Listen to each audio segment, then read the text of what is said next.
তিতুমির কলেজকে বিশেষ সুবিধা দেওয়ার সুযোগ নেই, সাফ জানিয়ে দিলেন শিক্ষা উপদেষ্টা। কাজ চলছে 7 কলেজ নিয়ে বিশ্ববিদ্যালয় করার।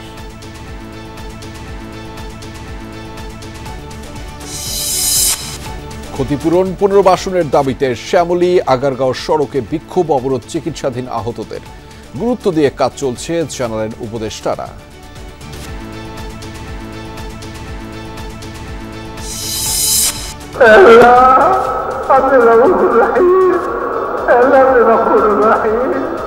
আমাদের গুনাহকে মাফ করে দেন আল্লাহ, আমাদের মা বোনদের গুনাহকে মাফ করে দেন।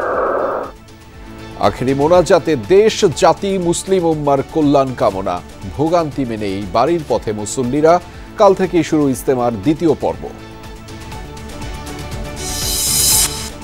সংস্কার দীর্ঘ হলে ষড়যন্ত্রের সুযোগ পাবে স্বৈরাচার, শঙ্কা তারেক রহমানের। সরকারকে আবারও দ্রুত নির্বাচন দেওয়ার তাগিদ।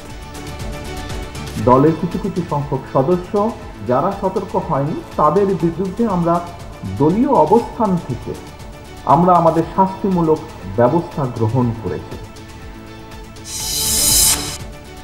নীতির দুষ্ট চক্রে অস্থির বাজার। উপদেষ্টা বললেন, দালানে থেকেই টিসিবির পণ্য নিচ্ছেন অনেকে।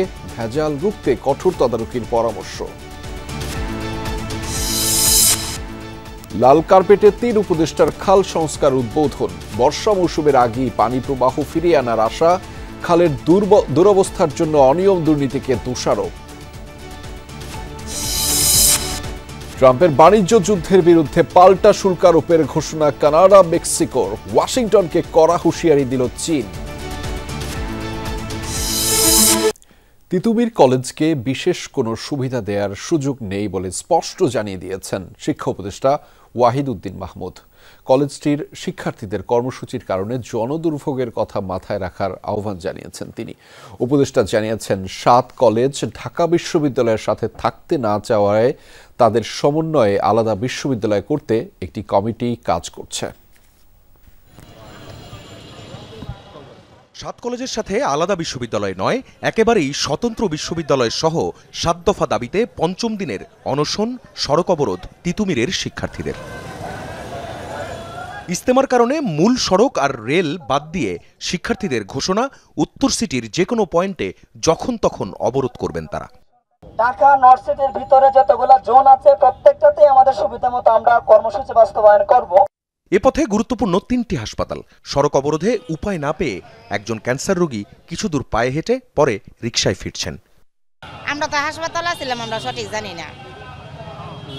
কোথায় নিয়ে যাবেন? আমাদের বাড়ি গাজীপুর, কাফাইসাদ থানা, ওই জায়গায় যায়। হ্যাঁ হ্যাঁ। ওদিকে অনশনে থাকা 3 শিক্ষার্থীর অবস্থাও আশঙ্কাজনক বলে জানান চিকিৎসক। ওদের চিকিৎসা এখানে আর চালানো সম্ভব না। এই মুহূর্তেই ওদেরকে হসপিটালাইজ না করতে পারলে হয়তো ওদের শারীরিক একটা লং টার্ম অথবা শর্ট টার্ম কমপ্লিকেশনের আশঙ্কা আমরা করতেছি। সোমবার মূল সড়ক সহ রেলপথেও অবরোধের কর্মসূচি আছে তাদের। একনেক মিটিং শেষে উপদেষ্টা বলেন, সময় বেঁধে দিয়ে দাবি বাস্তবায়নের আলটিমেটাম কাঙ্ক্ষিত নয়। শিক্ষার্থীদের মানুষের দুর্ভোগের কথা মাথায় রাখতে বলেন তিনি। বলেন, ক্লাসে ফিরে যেতে।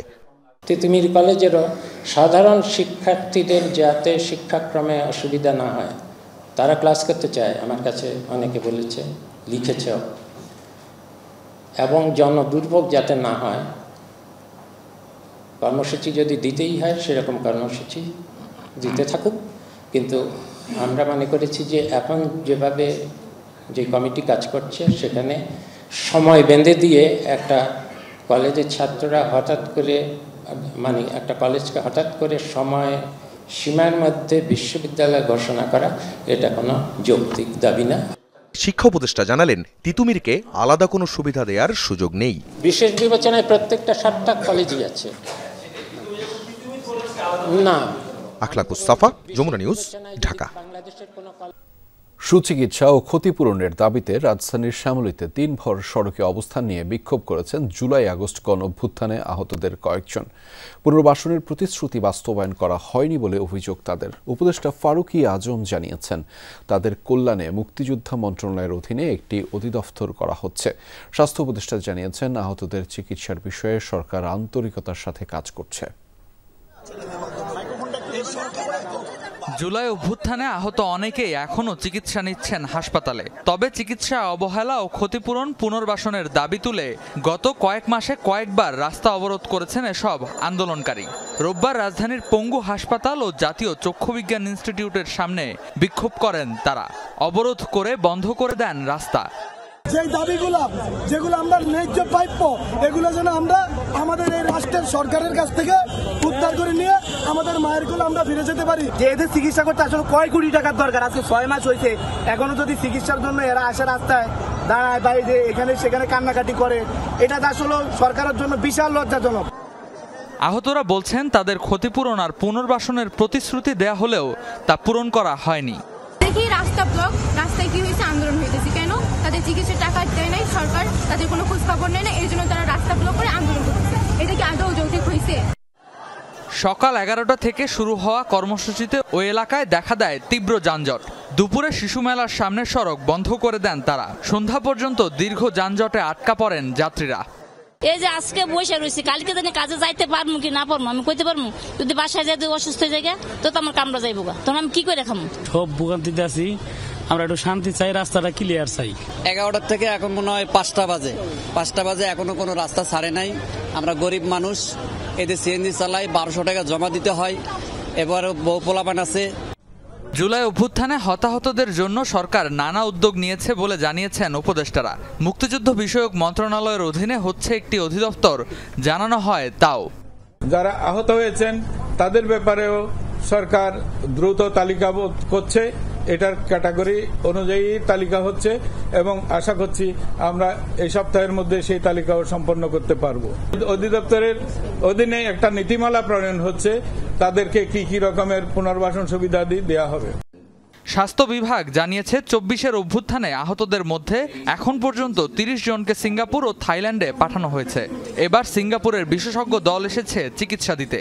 এর আগেও 5টি দেশের বিশেষজ্ঞ চিকিৎসকরা এসেছিলেন বলেও জানান উপদেষ্টা।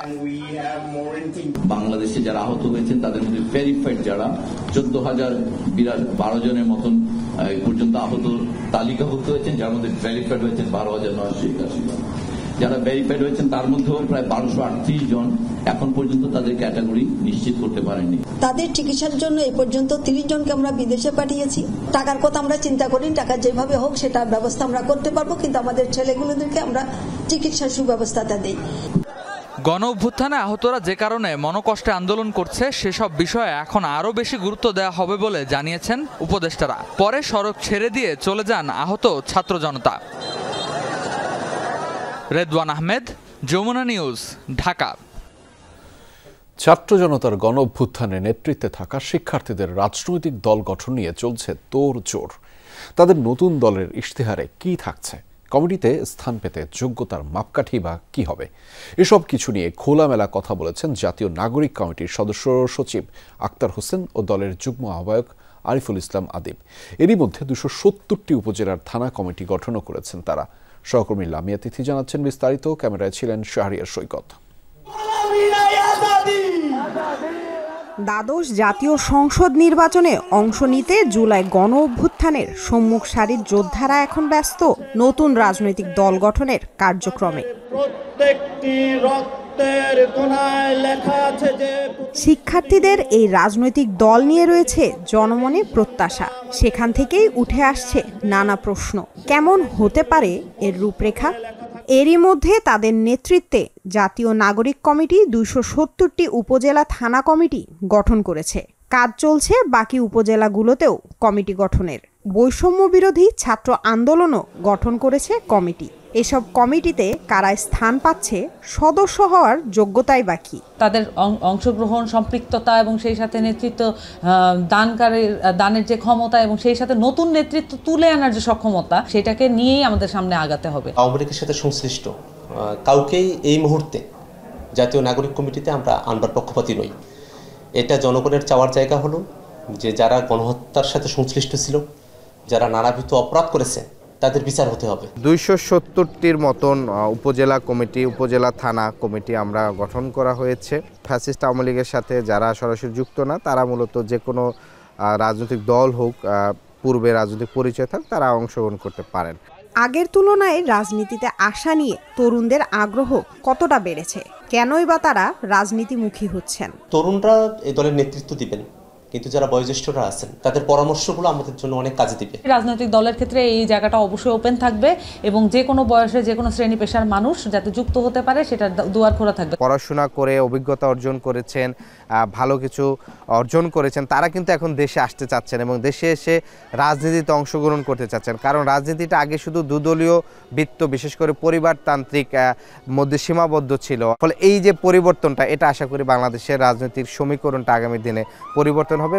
প্রশ্ন ছিল, নতুন রাজনৈতিক দলের কোনো ইশতেহার কি তৈরি হয়েছে? এতে গুরুত্ব পাচ্ছে কি? আইনের শাসন, নাগরিক অধিকার, বিচার বিভাগের স্বাধীনতা এবং ক্ষমতার ভারসাম্য, সাংবিধানিক প্রতিষ্ঠানগুলোকে নিরপেক্ষ করা এবং শক্তিশালী করা, এই বিষয়গুলো লক্ষ্য রাখা হবে। জনগণকে আমরা কি দিব, কে কি দিতে পারছে, অফার কি করছে এবং তারা সেটা তারা করতে পারছে কিনা পাওয়ারে গিয়ে, সেটার ভিত্তিতে আসলে জনগণ নির্বাচন করবে এবং তাদের ভোট সেই হিসেবে কাউন্ট হবে। সেবার যে জায়গাগুলো আছে সে সেবাগুলো যাতে মানুষ সবসময় সঠিকভাবে পায়। ইতিহাসের বাতাবরণগুলোতে আমরা কোনো বিচ্ছিন্ন কোনো অংশে আমরা পড়ে না যাই, সেই জায়গায় মানুষের একটা কনসার্নের জায়গা আছে। প্রত্যেকটা বিষয়কেই আমরা এর সাথে সংযুক্ত করব। ছাত্রদের নতুন রাজনৈতিক দল আগামী নির্বাচনে কাঙ্ক্ষিত পরিবর্তনের সূচনা ঘটাবে এমন প্রত্যাশা সকলের। লামিয়া তিথি, যমুনা নিউজ, ঢাকা। চলতি বাজেট সংশোধনের সিদ্ধান্ত আসতে পারে আগামী সপ্তাহেই। সে লক্ষ্যে ঘাটতি কমাতে চায় সরকার। বাদ পড়তে পারে বিদেশি ঋণের অনেক প্রকল্প। দুপুরে একনেক সভা শেষে কথা জানিয়েছেন পরিকল্পনা উপদেষ্টা। বলেছেন, যেভাবে সুদের চাপ বাড়ছে তাতে আগামীতে নতুন ঋণ নেওয়া কঠিন হয়ে পড়বে। কাঙ্ক্ষিত নয় রাজস্ব আদায়ও। অর্থনীতি সামলাতে গলদঘর্ম সরকার। বাজারে পণ্যের বেজায় দাম, নগদ টাকার সংকট ব্যাংকে, তার উপর থলের বেড়াল বেরিয়ে আসছে খেলাপি ঋণের হিসাবে। গ্যাস আর বিদ্যুতে ভর্তুকি কমাতে বারবার চাপ দিচ্ছে IMF। ফলাফল, ব্যয় সামলাতে শ্যামরাখি না কুলরাখি অবস্থা নীতি নির্ধারকদের। অর্থনীতির সব নানা দিক নিয়ে রোববার খোলামেলা আলোচনা হয় জাতীয় অর্থনৈতিক পরিষদের নির্বাহী কমিটি একনেক বৈঠকে। সভাপতিত্ব করেন প্রধান উপদেষ্টা ডক্টর মোহাম্মদ ইউনুস। এ সময় গ্যাস অনুসন্ধান ও বিদ্যুৎ উৎপাদনের 5টি প্রকল্প অনুমোদন পায়। উদ্যোগ ছিল কৃষি উৎপাদন বাড়ানোরও। পরিকল্পনা উপদেষ্টা জানান, সরকার যে কোনো মূল্যে বাজেট ঘাটতি কমাতে চাইছে। বাজেট ব্যবস্থাপনাই বলি বা অর্থনৈতিক উন্নয়ন প্রবৃদ্ধির কথাই বলি, আমাদের এখন যেই অত্যন্ত নিম্ন হারের যে রাজস্ব সংগ্রহের হার, এটা না বাড়িয়ে বাংলাদেশের কোনো বাজেটের ব্যবস্থাপনা বা দেশের সামগ্রিক অর্থনীতির ভারসাম্যের ব্যবস্থাপনা করা খুবই কঠিন। এ সময় কথা হয় বিদেশি ঋণ প্রসঙ্গেও। উপদেষ্টা জানালেন, আপাতত বাইরের অর্থে নতুন কোনো প্রকল্প আসছে না।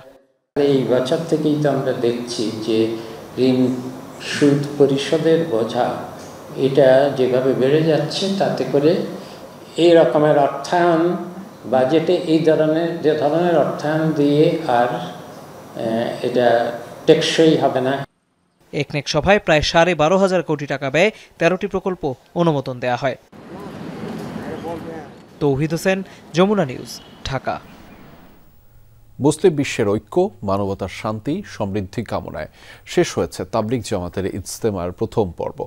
3 দিন ব্যাপী ইজতেমার শেষ দিনে মোনাজাতে অংশ নেন কয়েক লাখ ধর্মপ্রাণ মানুষ। প্রথম পর্বে মোনাজাত পরিচালনা করেন মাওলানা জুবায়ের। কাল থেকে শুরু হচ্ছে ইজতেমার দ্বিতীয় পর্ব।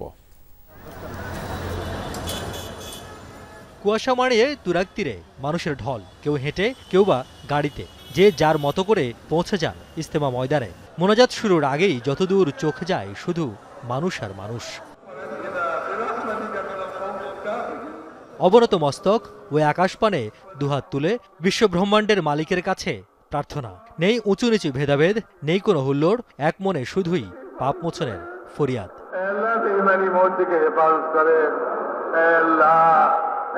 ইমানের সঙ্গে মওত নসিব করেন আল্লাহ। মওত পরবর্তী মওতের পরবর্তী জীবন আল্লাহ বরকতময় করে দেন, আল্লাহ বরকতময় করে দেন। শুধু নিজের আত্মা পরিশুদ্ধ নয়, ব্যক্তি থেকে রাষ্ট্র, রাষ্ট্র থেকে বিশ্ব, সর্বত্র বয়ে যাক শান্তির সুবাতাস। লাখো মানুষের অশ্রুসিক্ত মোনাজাত তুরাগ তীরে। আল্লাহ সমস্ত মুসলমানদেরকে মাফ করে দেন, আল্লাহ আপনার কলমা পড়ছে আল্লাহ করে মাফ করে দেন, আল্লাহ যারা আপনাকে আল্লাহ আপনাকে মাহবুব বলে স্বীকার করে মাফ করে দেন। সংকট যুদ্ধ বিগ্রহে ক্লান্ত মুসলিম বিশ্বের জন্য দোয়া করা হয় আখেরি মোনাজাতে। অতীত নেতিবাচক কৃতকর্মের জন্য পানা চেয়ে ইজতেমার শিক্ষা যাতে কাজে লাগে জীবনের সব ক্ষেত্রে, সেই দোয়া ছিল আল্লাহর কাছে। আল্লাহ এই কাজের সমস্ত রুকাওয়াতকে দূর করে দেন, আল্লাহ সমস্ত বাধা বিপত্তিকে দূর করে দেন। আপনার কুদরত অসীম, আল্লাহ আপনি আপনার কুদরত দিয়া সমস্ত রুকাওয়াত আর বাধাকে দূর করে দেন। মোনাজাত শেষে ফিরতি পথ ধরেন আগতরা। বলছেন ইজতেমা যেখানে শেষ সেখান থেকেই ঈমান আমলের দাওয়াতের কাজটা শুরু হলো।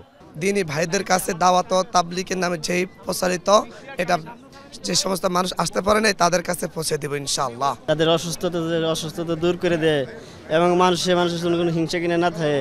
আল্লাহ তাআলার কাছে আমি এগুলি চেয়েছি, দোয়া করলাম যে আল্লাহ তাআলা যেন আমাদের সকলকে যাতে করে এইখান থেকে ভালো কিছু একটা নিয়ে বাসায় গিয়ে এর উপর আমল করার তৌফিক দান করেন।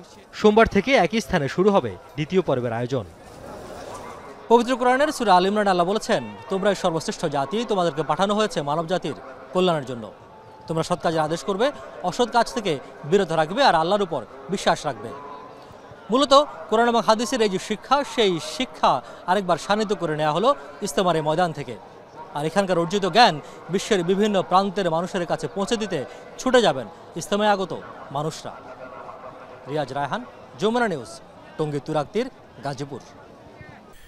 রেল কিংবা সড়কপথ, দুচোখ যতদূর যায় কেবলই জনস্রোত। ট্রেনগুলো নেই তিল ধারণের ঠাঁই। আখেরি মোনাজাত শেষে ঘরে ফেরা মুসল্লিদের ঢল ছিল পথে পথে। যান চলাচল বন্ধ থাকায় পড়তে হয় ভোগান্তিতেও। মাইলের পর মাইল পায়ে হেঁটেই গন্তব্যে রওনা দেন ইজতেমা ফেরতরা। আখেরি মোনাজাত শেষ, ইজতেমায় অংশ নেওয়া মুসল্লিদের জনস্রোত তখন টঙ্গী রেল স্টেশনমুখী, যেখানে আগে থেকেই অপেক্ষায় ছিল ঢাকা এবং জয়দেবপুরগামী দুটি বিশেষ ট্রেন। কে কার আগে উঠবেন তা নিয়েই শুরু হয় দৌড়ঝাঁপ। যাত্রীর চাপে যারা ট্রেনের ভেতরে জায়গা পাননি, জীবনের ঝুঁকি নিয়েই তারা উঠে পড়েন ছাদে কিংবা ইঞ্জিনে। কষ্ট ভাই, এখন কি করুম ভাই, আসছে ইজতেমার মাঠের ভিতরে, আল্লাহর হুকুমে আছে, আল্লাহর হুকুমে যাইতেছি। বাসায় অবশ্যই যেতে হবে, সেজন্য একটু ঝুঁকি নিয়ে যেতে হবে। অনেক সুষ্ঠুভাবে শান্তভাবে আশা করি যে বাড়িতে যাবো ইনশাআল্লাহ। মুসল্লিদের যাতায়াতের সুবিধার্থে ভোর থেকেই 10 জোড়া বিশেষ ট্রেন চালু করে বাংলাদেশ রেলওয়ে। মোনাজাত শেষে বিভিন্ন গন্তব্যে একে একে ছেড়ে যায় এসব ট্রেন। একই চিত্রের দেখা মেলে সড়ক পথেও। যান চলাচল বন্ধ থাকায় পায়ে হেঁটেই গন্তব্যে রওনা দেন অনেকে। টঙ্গী, উত্তরা, আব্দুল্লাপুর সহ আশেপাশের সব সড়কেই ঘরে ফেরা মুসল্লিদের ঢল। 30 তারিখ আসছিলাম আর কি, এখন আর কি দোয়া শেষ করে আর কি আমরা সবাই একসাথে চলে যাচ্ছি। রিস্ক নেওয়া ছাড়া তো কোনো উপায় দেখতেছি না, এখানে মানুষের প্রচন্ড ভিড়। কুড়িল বিশ রোড থেকে এই পর্যন্ত হাইটে আসছি। যারা দূর দূরান্ত থেকে এসেছেন তারা পড়েন ভোগান্তিতে। ভারী ব্যাগ বিছানা মাথায় পিঠে নিয়ে বাস, ট্রাক যে যা পেরেছেন উঠে পড়েছেন তাতেই। প্রথম পর্বের এই ইজতেমায় অংশ নেন সারা দেশ থেকে আসা কয়েক লাখ মুসল্লি। তাবলিগ জামাতের বিবদমান দুটি পক্ষের বিরোধের কারণে এবারের ইজতেমা ঘিরে অনেকেই ছিলেন শঙ্কায়। সেই শঙ্কা কাটিয়ে শেষ পর্যন্ত সুষ্ঠু এবং শান্তিপূর্ণভাবে শেষ হয়েছে প্রথম পর্বের ইজতেমা, যেখানে অংশ নিয়ে দেশ, জাতি এবং সারা বিশ্বের মুসলিম উম্মার শান্তি কামনায় দোয়া করেন এরকম লাখো মুসল্লি। আরিফুর রহমান সবুজ, যমুনা নিউজ, টঙ্গী। সংস্কারের আলাপ যত বেশি দীর্ঘ হবে তত বেশি ষড়যন্ত্র করার সুযোগ পাবে স্বৈরাচার, এমন শঙ্কা জানিয়ে অন্তর্বর্তীকালীন সরকারকে দ্রুত নির্বাচন দেওয়ার তাগিদ দিয়েছেন বিএনপির ভারপ্রাপ্ত চেয়ারম্যান তারেক রহমান। বলেছেন, যত দ্রুত গণতান্ত্রিক প্রক্রিয়ার কাজ শুরু হবে তত দ্রুত দেশ রক্ষা সম্ভব। রাজধানীর কদমতলীতে রাষ্ট্র মেরামতে বিএনপির 31 দফা কর্মশালায় এসব কথা বলেন তিনি। ক্ষমতায় গেলে কি করবে বিএনপি? 31 দফার সেই ধারণাপত্র নিয়ে এবার কর্মশালা শুরু হয়েছে রাজধানীতে। কদমতলীতে আয়োজিত কর্মশালায় অংশ নেন ঢাকা 4 ও ঢাকা 5 আসনের বিএনপির বিভিন্ন পর্যায়ের নেতাকর্মীরা। নেতারা তুলে ধরেন সুশাসন আর উন্নয়ন নিয়ে বিএনপির দায়বদ্ধতার কথা। ভার্চুয়ালি অংশ নিয়ে ভারপ্রাপ্ত চেয়ারম্যান তারেক রহমান সংস্কার নিয়ে বিএনপির দীর্ঘ ইতিহাস তুলে ধরেন। বলেন, 2.5 বছর আগে ঘোষিত বিএনপির 31 দফার সাথে সরকারের সংস্কার প্রস্তাবনার খুব বেশি ফারাক নেই। শুধু উচ্চকক্ষ সংসদে উচ্চকক্ষ তৈরি করলেই সমস্যার সমাধান হবে না, আলোচনা হবে, উপায় বের হবে, কিন্তু সেই উপায়কে বাস্তবায়ন করতে হবে। শুধু একজন ব্যক্তি দুইবারের বেশি প্রধানমন্ত্রী হবে না এই কথা তো বললে হবে না। হলো না প্রধানমন্ত্রী, তাতে পাবলিকের কি যায় আসে? পাবলিককে মানুষের জন্য কর্মসংস্থানের ব্যবস্থা করতে হবে, আয় রুজির ব্যবস্থা করতে হবে, মানুষের দ্রব্যমূল্যের লাগাম যে ঊর্ধ্বহীন লাগাম দ্রব্যমূল্যের এটির গতি টেনে ধরতে হবে। ভোটের অধিকারের জন্য গত 15 বছরে হাজারো মানুষের জীবনদানের কথা তুলে ধরেন তারেক রহমান। বলেন, দ্রুত নির্বাচন হলে জবাবদিহিতা ও সমস্যার জট খুলতে শুরু করবে। মনোনিবেশ করতে পারেন, মনটাকে একদম মনোনিবেশ করতে পারেন শিক্ষার জন্য, অর্থাৎ তারা যাতে সুষ্ঠুভাবে এই দেশের ভবিষ্যৎ প্রজন্মদেরকে শিক্ষা দিতে পারে। কর্মশালায় দলীয় নেতাকর্মী ও সাধারণ মানুষের নানা প্রশ্নের উত্তর দেন। উল্লেখ করেন, 10 টাকা কেজি চাল দেওয়ার মতো মিথ্যা আশ্বাস নয়, বরং বাস্তবতার আলোকে মানুষের ভাগ্যের উন্নয়ন করতে চায় বিএনপি। আল্লাহর রহমতে দেশের মানুষের সমর্থনে সরকার গঠন করতে সক্ষম হই, তাহলে আমরা এই 31টি বিষয়ের প্রতি মনোযোগ দিব এবং আমরা বিশ্বাস করি এই 31টি বিষয় যদি আমরা কাজ শুরু করতে পারি তাহলে দেশের মানুষের অবস্থা এবং দেশের অবস্থা কিছুটা হলেও আমরা ভালো করতে পারবো, বেটার করতে পারবো। কদমতলীর পর ধারাবাহিকভাবে আগামী 10 দিন রাজধানীর অন্যান্য থানার নেতাকর্মীরা বিএনপির 31 দফার এমন কর্মশালায় অংশ নেবেন। আরিফিন শাকিল, যমুনা নিউজ, ঢাকা। দালান বাড়ির ব্যক্তিরাও নিচ্ছেন টিসিবির পণ্য। এক পরিবারের 3-4 জনও পাচ্ছেন ভর্তুকি দামের তেল, চিনি। যাচাই হলে বাদ যাবে আরও 20 লাখ কার্ড, এমন মন্তব্য করেছেন বাণিজ্য উপদেষ্টা। আশ্বস্ত করে বলেন, রোজায় পণ্যের ঘাটতি হবে না। এস আলম পালিয়ে গেলেও মজুত করা হয়েছে পর্যাপ্ত ভোগ্যপণ্য। বক্তারা মনে করেন, নীতির দুষ্টচক্রে অস্থির রয়েছে বাজার, চাঁদাবাজি এখনও বন্ধ হয়নি। গেল সরকারের মতোই নীতি চলমান, বাজার ব্যবস্থা নিয়ন্ত্রণে ব্যর্থ হয়েছে সরকারি প্রতিষ্ঠান।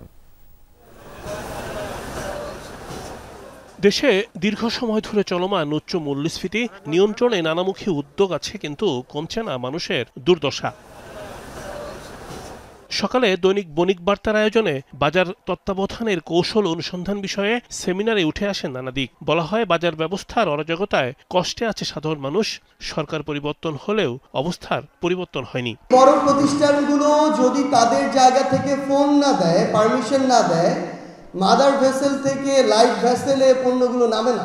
একজন রিকশাওয়ালা থেকে শুরু করে একজন কোটিপতি পর্যন্ত যাতে সমানভাবে একটা ফল খেতে পারে এবং এই রোজার মাসে রোজাটা রেখে অন্তত শান্তিতে থাকতে পারে, এই ব্যবস্থাটা আমাদের অন্তর্বর্তীকালীন সরকারের করা উচিত। আলোচনায় নীতির দুষ্টচক্র ভাঙার দাবি তুলে বলা হয়, পণ্যের উৎপাদন, আমদানি, চাহিদা নিয়ে কারো কাছেই সঠিক হিসাব নেই। চালের বাজার নিয়ন্ত্রণ করছে 11 গোষ্ঠী। আমরা এত মুনাফা করলাম, কিন্তু আমরা দেউলিয়া হয়ে গেলাম কেন? তাহলে কি আমাদের টাকা বিদেশ চলে গেল? মানি লন্ডারিং করলাম। চাল কিনতে গেলে চিনি দিয়ে দেওয়া হয়, এই আটা কিনতে গেলে লবণ দিয়ে দেওয়া হয়, এটা কিনতে গেলে ওটা দিয়ে দেওয়া হয়। এটা তো আমি বলবো যে মার্কেটের ভিতরে আরেক ধরনের স্বৈরতন্ত্র। বাজার নিয়ন্ত্রণে সরকারি প্রতিষ্ঠানগুলো ব্যর্থ। বলা হয়, ভুল তথ্য দিয়ে করা হচ্ছে বিভ্রান্ত। 102 প্রতিষ্ঠানের বিরুদ্ধে মামলা করেছে প্রতিযোগিতা কমিশন, কিন্তু 52টি রায়ের বিরুদ্ধে হয়েছে আপিল। অবকাঠামোর উন্নয়ন যদি না করতে পারি তখন আসলে আমি কোনোভাবেই কিন্তু চেষ্টা করলে এই কস্টগুলো আমি আসলে মিনিমাইজ করতে পারবো না। বাংলাদেশে ফর্মাল ট্রেডের কন্ট্রিবিউশন অনলি 2%, আর সারা পৃথিবীতে যদি ধরেন শ্রীলঙ্কাতে 43%। 1.5 দশকে বাজার ব্যবস্থা টেকসই হয়নি। সব প্রতিষ্ঠান একজন ব্যক্তির মুখের দিকে তাকিয়েছিল, তার ইশারায় চলেছে সবকিছু। এখনো সবকিছু চলছে আগের মতোই। রোজাকে কেন্দ্র করে খেজুরের শুল্ক কমালেও বাড়ছে দাম। গত 1.5 দশকে যেটা ভয়ঙ্কর রকম অধপত অবনতি হয়েছে সেটা হচ্ছে প্রাতিষ্ঠানিক প্রক্রিয়া। প্রতিষ্ঠানগুলো ঠিকমতো কাজ করে না, আমাদের তথ্য উপাত্ত ঠিকমতো কাজ করে না, বিবিএস ঠিকমতো ফাংশন করে না। আমরা হিসাব করে দেখিয়েছি 60 টাকা থেকে 100 টাকা পার কেজি খেজুরের দাম কমার কথা, অথচ আমরা আজকে শুনতে পেলাম খেজুরের দাম বাড়ছে। রাইস মিলগুলো ঘিরে সিন্ডিকেটের অস্তিত্ব স্বীকার করেন বাণিজ্য উপদেষ্টা। বলেন, রোজার বাজার নিয়ন্ত্রণে প্রস্তুত সরকার, করা হয়েছে পণ্যের মজুত। এই যে ইনস্টিটিউশনাল যে ফেলিয়ারটা হয়েছে দেশে, যার মধ্যে ভোক্তাকে ট্যাক্সিং করার যে একটা দুর্বৃত্তপরায়ণ একটা যে কালচার তৈরি হয়েছে, সেখান থেকে আমাদেরকে সেলফ রিকনসাইলেশন একটা টাইম এসছে বলে আমি মনে করি। অনুষ্ঠানে বাজার ব্যবস্থায় শৃঙ্খলা আনতে পৃথক কমিশন করার দাবি তোলা হয়। আশা করা যায় যে আরো স্থিতিশীল হবে। রিমন রহমান, যমুনা নিউজ, ঢাকা। বাজারে পাওয়া ঘিয়ের প্রায় ৬৭% ভেজাল, ৪৩% গুড় আর ৩৩% মধুও খাবার উপযোগী নয়। এমন ভয়াবহ তথ্য উঠে এসেছে নিরাপদ খাদ্য দিবস আয়োজিত সেমিনারে। ২০২১ সালে জনস্বাস্থ্য ইনস্টিটিউটের করা এক গবেষণা রিপোর্ট উপস্থাপন করে বলা হয়, বাজারে পাওয়া ১৬% দুধ এবং ১৭% লবণও নিরাপদ নয়। নিয়মিত এ সকল ভেজাল খাদ্য গ্রহণই মানুষের অসুস্থতার অন্যতম কারণ বলেও জানান সেমিনারের আলোচকরা। বেঁচে থাকার জন্যই খাবার গ্রহণ, কিন্তু গ্রাহকের অজান্তেই সেই খাবার হয়ে উঠছে প্রাণঘাতী। কেউ বুঝে, কেউ বা না বুঝে প্রাত্যহিক জীবনে এসব খাবারে ভেজাল মিশিয়েই যাচ্ছে। আমরা যা খাচ্ছি তা কতটুকু নিরাপদ সেটা জানতে ২০২১ সালে গবেষণা করে জনস্বাস্থ্য ইনস্টিটিউট। গবেষণায় জানা যায়, বাজারে থাকা ৬৬.৬৭% ঘিতেই রয়েছে ভেজাল। গুড়ের ক্ষেত্রে এর পরিমাণ ৪৩.৭৫%, আর বাজারে থাকা মধু ও মিষ্টিতে ভেজাল রয়েছে ৩৩.৩৩ এবং ২৮.৫৭%।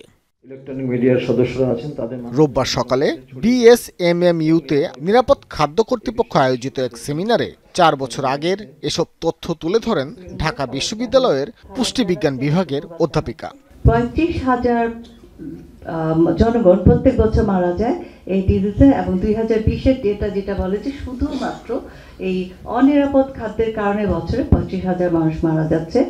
আর কলেরা যে ডায়রিয়াল টাইপ অফ ডিজিজ, সেটাতে আমরা ২০২২-এর যে তথ্য দেখি সেখানে আমরা দেখতে পাচ্ছি যে প্রত্যেক ৪০০ জনের মধ্যে একজনই এই রোগে আক্রান্ত হয়ে হসপিটালে ভিজিট করতে আসে। শুধু তাই নয়, ৪ বছর আগের এই জরিপে বাজারে থাকা ২৭.৯৩% হলুদে পাওয়া গেছে ভেজাল। লবণের ক্ষেত্রে এই হার ১৭.৩৩%, দুধে ১৬.৬৭%, মরিচে ১৪.৭৮% আর চালে ৮.৩৩%। ৫ চামচের বেশি চিনি আমরা খাওয়া আমাদের উচিত হবে না, এবং রিফাইন্ড সুগার যেটা বলা হয় যে আমাদের ডায়েটারি ডিজাস্টার করে, সুতরাং বলা হচ্ছে যে এগুলোকে বলা হয় হোয়াইট পয়জন, লবণ এবং চিনিকে, এগুলো আমরা যতটা পারি আমরা অ্যাভয়েড করব। এছাড়া যে আমাদের যে ফলে যে চিনিটা আছে ন্যাচারাল সুগার, সেটা আমরা যদি খাই তাহলে আমাদের স্বাস্থ্যের জন্য ভালো। সুস্থ থাকতে বাসার ফ্রিজে রান্না করা খাবার এবং কাঁচা সবজি একদমই পৃথক পৃথক কম্পার্টমেন্টে রাখা খুবই জরুরি বলে জানান গবেষকেরা। নিজেকে সুস্থ রাখতে প্রতিদিন ৫ গ্রাম লবণের বেশি কখনোই গ্রহণ করা উচিত নয় বলেও জানানো হয় সেমিনারে। মিনারেল যেমন ক্যালসিয়াম, আয়রন, ম্যাগনেসিয়াম, এগুলো আমাদের খাবারে যেন থাকে। ভাস্কর ভাদুরী, যমুনা নিউজ, ঢাকা। দখল দূষণে বিপর্যস্ত আর বেদখল হওয়া রাজধানীর খালগুলো পুনরুদ্ধারে বদ্ধপরিকর সরকার। মিরপুরের বাউনিয়া এলাকায় আজ সংস্কার কাজের উদ্বোধন করতে গিয়ে একথা জানিয়েছেন পরিবেশ উপদেষ্টা সৈয়দা রিজওয়ানা হাসান সহ সরকারের ৩ উপদেষ্টা। এ সময় নির্বাচন প্রসঙ্গে সাংবাদিকদের প্রশ্নের জবাবে তারা বলেন, সংস্কার শেষে নির্বাচনের দিকে এগিয়ে যাচ্ছে সরকার। ঘটা করে সংস্কার কাজের উদ্বোধনের সময় ভাসমান এক্সকাভেটরের বক্সে বিছানো ছিল লাল কার্পেট। সেখানে দাঁড়িয়েই নানা রকম দিক নির্দেশনা দিচ্ছিলেন অন্তর্বর্তী সরকারের উপদেষ্টারা। প্রাথমিকভাবে ২ সিটির ৬টি খালের কিছু অংশের দখলমুক্ত সংস্কার এবং 2 পাড়ের সৌন্দর্য বর্ধনের কাজ শুরু করার ঘোষণা দিয়েছেন তারা। আমি মনে করি না যে নদী দখল যতটা উচ্ছেদ হয়েছে ততটা আবার দখল হয়েছে বলে। যদি নদী দখলের কথা বলি, আমি মনে করি যে মোটামুটি একটা গ্রহণযোগ্য মাত্রার কাজ অলরেডি হয়ে গেছে। কিন্তু দূষিত নদীর পাড়ে আপনি যতই সুন্দর ওয়াকওয়ে করেন না কেন, মানুষ তো হাঁটবে না। হাতির ঝিল খুব সুন্দর হয়েছে, কিন্তু আপনি হাঁটতে গেলে নাকে রুমাল দিতে হয়। আমরা কাজটা শুরু করে দিয়ে যাব, তারপরে পরবর্তী সরকার এসে দায়িত্বটা নিয়ে। খালগুলোর দুরবস্থার জন্য বিগত সরকারগুলোর অনিয়ম দুর্নীতিকেই প্রধান কারণ দেখছেন উপদেষ্টারা। আগের সরকার 15.5 বছর যে দুঃশাসন চালিয়ে গেছে, কয়েক মাসে আমরা কেমন করে এটার সমাধান করব। আমরা কাজটা শুরু করেছি যাতে এই অপশাসনের যে অবস্থা তৈরি হয়েছিল তার থেকে বের হয়ে আসে। খাল খনন কর্মসূচির এক পর্যায়ে সাংবাদিকদের প্রশ্নের উত্তরে সার্বিক সংস্কার এবং নির্বাচনের দিনক্ষণ নিয়েও কথা বলেন আসিফ মাহমুদ। আমরা মনে করি যে গণঅভ্যুত্থানের পরে জনগণ বাংলাদেশের রাষ্ট্রের কাঠামোগত সংস্কারের দায়িত্বটা আমাদেরকে দিয়েছে। আমরা মনে করি এই সংস্কার কার্যক্রম আমাদের মাননীয় প্রধান উপদেষ্টা ইতিমধ্যে একটা টাইমলাইন দিয়েছেন, এর মধ্যেই আমরা এই সংস্কার কার্যক্রমের মাধ্যমে একটা নির্বাচনের দিকে এগিয়ে যাব। অথচ একসময় সুন্দর পানি, বাণিজ্য পরিবহন সহ যাতায়াতের অন্যতম মাধ্যম ছিল বাউনিয়া খালটি। আমি ধান করতাম, ফসল করতাম, এখন আস্তে আস্তে চতুর্সাইডে মনে করেন যে বিল্ডিং করিয়া মনে করেন ময়লা সলা ফেলাইয়া এখন রাস্তা চাপাই ফেলাইছে খাল। আগে অত বড় আছে না, যে কাঠ হয়েছে তা একটু বড় হয়েছে, আগে তো আরো খাল আছে। যারা দখলদারি তারা এরা মানে কিছুদিন পর পরই আবার তারা জায়গা দখল করে নিয়ে নেয়। যাক, তবে এবার নৌবাহিনীর তত্ত্বাবধানে প্রায় 3 কিলোমিটার অংশের সংস্কার ও দখলমুক্তের কাজ শুরু হওয়ায় কিছুটা আশার আলো দেখছেন এলাকাবাসী। তবে দিন শেষে লাল কার্পেটে দাঁড়িয়ে খাল সংস্কারের উদ্বোধনের বিষয়টি ব্যাপক আলোচনায় আসে বিভিন্ন সামাজিক যোগাযোগ মাধ্যমে। এরপর দক্ষিণ সিটি কর্পোরেশনের সাদা কাগজে পাঠানো এক ব্যাখ্যায় দাবি করা হয়, কাদামাটির পরিবেশে নিরাপত্তার জন্যই লাল কার্পেট বিছানো হয় খালপাড়ে। মিরপুর এলাকার অন্যতম প্রধান এই খালটি উদ্ধার অভিযানে এর আগেও এরকম আনুষ্ঠানিক ঘোষণা দেখেছে এলাকাবাসী, কিন্তু দখলদাররা এতটাই শক্তিশালী তাদেরকে কখনোই উচ্ছেদ করা সম্ভব হয়নি। এবারও সেই আনুষ্ঠানিক ঘোষণা আবারও দেওয়া হয়েছে, তবে কার্যকর কতটুকু হবে সেটাই ভবিষ্যতে বলে দেবে।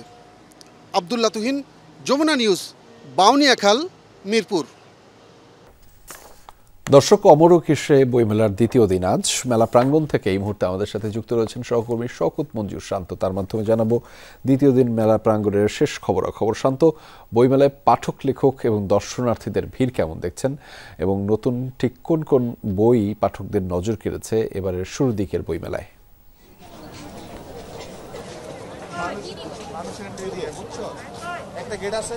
রেজা, আজকে যে তথ্য পেয়েছি সেটি হচ্ছে যে 13টি নতুন বই এসেছে এবং সেটি গতকাল এবং আজকে মিলিয়ে, এবং এই 13টি বই ছাড়াও আরও যে আগের বইগুলো ছিল সেগুলো নিয়েও কিন্তু মানুষের আগ্রহ রয়েছে। এবং যেটা দেখতে পাচ্ছি যে এবারের বইমেলার প্রথম দিকে উঠতি বয়সী যারা রয়েছেন, নতুন প্রজন্মের সদস্যরাই কিন্তু একটু বেশি আসছেন বরাবরই যেটা হয়ে থাকে, এবং বই বিক্রির যে বিষয় সেটি কিন্তু এখনো আসলে সেভাবে শুরু হয়নি। বিক্রেতারা যতটুকু বলছেন যে তাদের যে প্রত্যাশা রয়েছে হয়তোবা সামনের সপ্তাহ থেকেই সেই বেচা বিক্রিটা অনেকটাই বেড়ে যাবে, কেননা নতুন যে বইয়ের তালিকাগুলো আসছে সেগুলো আগামী সপ্তাহের মধ্যেই আসতে শুরু করবে। এবং এই বিক্রি নিয়ে যেমন একটা তারা প্রত্যাশার কথা বলছেন, তেমনি নতুন পাঠক যারা রয়েছেন বা পাঠকদের কথা যদি বলতে চাই তাহলে বলবো যে পাঠকরা কিন্তু প্রত্যাশা করছেন এবারের বইমেলায় নতুন অনেক বই আসবে, সেটা বিভিন্ন আঙ্গিকে বিভিন্ন ধরনের বই আসবে এবং তারা তাদের পছন্দের বইগুলো সংগ্রহ করে নেবেন, এমনটাই কিন্তু তারা বলছিলেন। রেজা, ধন্যবাদ শান্ত, আপনার মাধ্যমে বিস্তারিত জানছিলাম আমাদের সাথে যুক্ত হওয়ার জন্য। এবার যুক্তরাষ্ট্রকে চ্যালেঞ্জ জানিয়ে পাল্টা শুল্কারোপের ঘোষণা দিয়েছে কানাডা এবং মেক্সিকো। $107 বিলিয়ন মার্কিন পণ্যের উপর 25% অতিরিক্ত ট্যারিফ বসাতে যাচ্ছে অটোয়া। যুক্তরাষ্ট্র থেকে আমদানিকৃত পণ্যে শুল্কারোপের নির্দেশ দিয়েছেন মেক্সিকোর প্রেসিডেন্টও। এদিকে পাল্টা শুল্কারোপ না করলেও একই ব্যবস্থা নেয়ার হুঁশিয়ারি দিয়েছে আরেক পরাশক্তি চীন। দায়িত্ব গ্রহণের আগেই চীন, কানাডা, মেক্সিকোর ওপর বাড়তি শুল্কারোপের ঘোষণা দিয়েছিলেন মার্কিন প্রেসিডেন্ট ডোনাল্ড ট্রাম্প। শনিবার এ সংক্রান্ত আদেশে স্বাক্ষর করেন তিনি। সে অনুযায়ী মঙ্গলবার থেকে মেক্সিকান, কানাডিয়ান পণ্যের উপর 25% এবং চীনা পণ্যের উপর 10% হারে কার্যকর হতে যাচ্ছে অতিরিক্ত শুল্ক। ধারণা করা হচ্ছিল ওয়াশিংটনের এমন সিদ্ধান্তের কাছে নাজেহাল হতে হবে অটোয়া, মেক্সিকোকে। তবে ইটের বদলে যেন পাটকেলি ছুড়ে মারল প্রতিবেশী দেশ দুটি। এবার যুক্তরাষ্ট্রের এই শুল্কারোপের বিরুদ্ধে পাল্টা পদক্ষেপ নিয়েছে কানাডা, মেক্সিকো। আমেরিকান পণ্যের উপর শুল্কারোপ করতে অর্থমন্ত্রীকে নির্দেশ দিয়েছেন মেক্সিকোর প্রেসিডেন্ট ক্লদিয়া শেনবাউম। অন্যদিকে ওয়াশিংটনের পণ্যের উপর অতিরিক্ত 25% শুল্কারোপ করছে অটোয়া। শনিবার এক সংবাদ সম্মেলনে এমনটা ঘোষণা দেন প্রধানমন্ত্রী জাস্টিন ট্রুডো। আজ আমি ঘোষণা করছি, যুক্তরাষ্ট্রের বিরুদ্ধে 25% শুল্কারোপ করে তাদের বাণিজ্য পদক্ষেপের জবাব দেবে কানাডা, যা $107 বিলিয়ন আমেরিকান পণ্যের ওপর কার্যকর হবে। মঙ্গলবার থেকেই 21 বিলিয়ন সমপরিমাণ পণ্যের ওপর এই শুল্ক কার্যকর হবে। পরবর্তী 21 দিনের মধ্যেই বাকি পণ্যের ওপর শুল্কারোপ হবে, যাতে কানাডিয়ান কোম্পানিগুলো বিকল্প খোঁজার সময় পায়। শুল্কযুদ্ধ মোকাবেলার কৌশল হিসেবে নিত্য প্রয়োজনীয় মার্কিন পণ্যের ওপরই বাড়তি কর আরোপ করতে যাচ্ছে কানাডা। বলা হচ্ছে, এসব পণ্যে শুল্কারোপ হলে বেশ ভালো রকমের ভোগান্তিতে পড়বে মার্কিনিরা। আমেরিকান শুল্কের মতোই আমাদের জবাব সুদূরপ্রসারী হবে। বিয়ার, ওয়াইন, ফল, ফলের জুস, শাকসবজি, পোশাকের মতো নিত্য প্রয়োজনীয় পণ্যগুলো শুল্কের অন্তর্ভুক্ত থাকবে। গৃহস্থালির যন্ত্রপাতি, আসবাবপত্র, কাঠ, এমনকি প্লাস্টিক পণ্যের ওপরও এটি কার্যকর হবে। নতুন এই বাণিজ্য যুদ্ধকে ঘিরে উদ্বেগ প্রকাশ করেছে কানাডা মেক্সিকোর ব্যবসায়ীরা। দাবি পাল্টাপাল্টি শুল্কারোপে ক্ষতিগ্রস্ত হবে ভোক্তারাই। টেক্সটাইল ফ্যাক্টরিগুলোতে এর বেশ প্রভাব পড়বে। যুক্তরাষ্ট্রই এই খাতে আমাদের সবচেয়ে বড় বাণিজ্যিক অংশীদার। এমন কোনো দেশের সাথে সম্পর্ক তৈরি হয়নি যেখানে আমরা পণ্যগুলো রফতানি করতে পারবো। আমি মনে করি এটা যুক্তরাষ্ট্র ও মেক্সিকো উভয়েরই পারস্পরিক আগ্রাসন মাত্র। শেষ পর্যন্ত ভোক্তারাই এই সিদ্ধান্তের জেরে ভুগবে।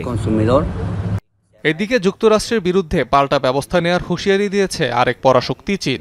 দেশটির বাণিজ্য মন্ত্রণালয় বলছে ওয়াশিংটনের বিপরীতে একই ধরনের পদক্ষেপ নেবে বেইজিং। অনিক রহমান, যমুনা নিউজ।